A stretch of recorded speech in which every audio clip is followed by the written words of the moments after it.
Minulo nedeljo so v cistercijanskem samostanu v Stični slovesno obeležili 890. obletnico prihoda prvih cistercijanov v ta dolenjski kraj. Cistercijani so s seboj prinesli tudi napredna znanja z področja obdelovanja zemlje in ta tesna povezanost s kmetijstvom je zaznamovala tudi nedeljski dogodek, ki so se ga udeležili predstavniki kmetijstva, države, cerkve in lokalnih skupnosti.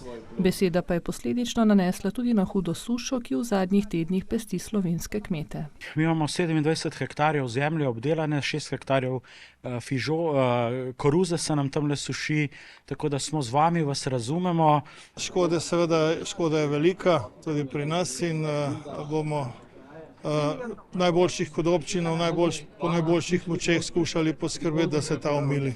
Kar res s strahom gledamo v to jesen, kajti imamo res velike izzive, nam pridelki dozorevajo, se sušijo praktično pred očmi, pa ne bo to poljščine, ne bo to trajni nasadi, tako da nas čaka verjetno kar težka zima, predvsem tudi tiste kmetije, ki morajo prezimiti živino in počakati na novo sezono, ki upamo, da bo boljša.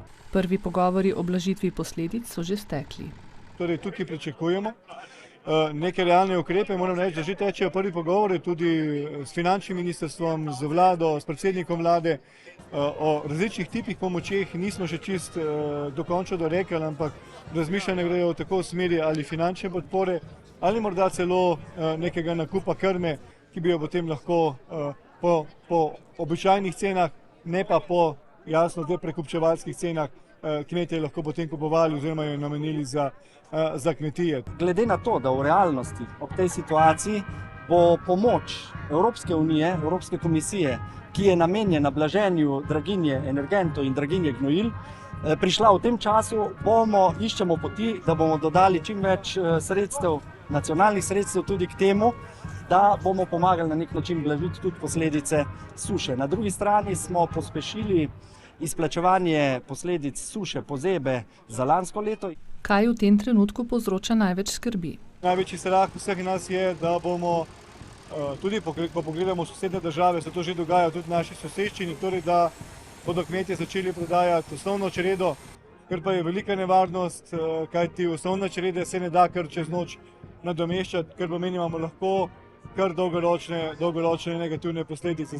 Ob tem kmetijski minister Janez Cigler Kralj slovenskim kmetom sporoča.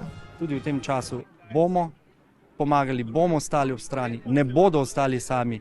Predvsem pa je moje sporočilo in poziv, da naj ne prodajajo osnovne črede, ker ko se enkrat to zgodi, potem zelo težko nazaj vzpostaviš čredo in če bomo ostali brez rejcev, brez njihovih čred, potem tudi ne bomo imeli zelo dobre slovenske hrane, dobrega slovenskega mesa. Dodaja, da bo v luči vse pogostejših vremenskih ekstremov treba pripraviti preventivne ukrepe.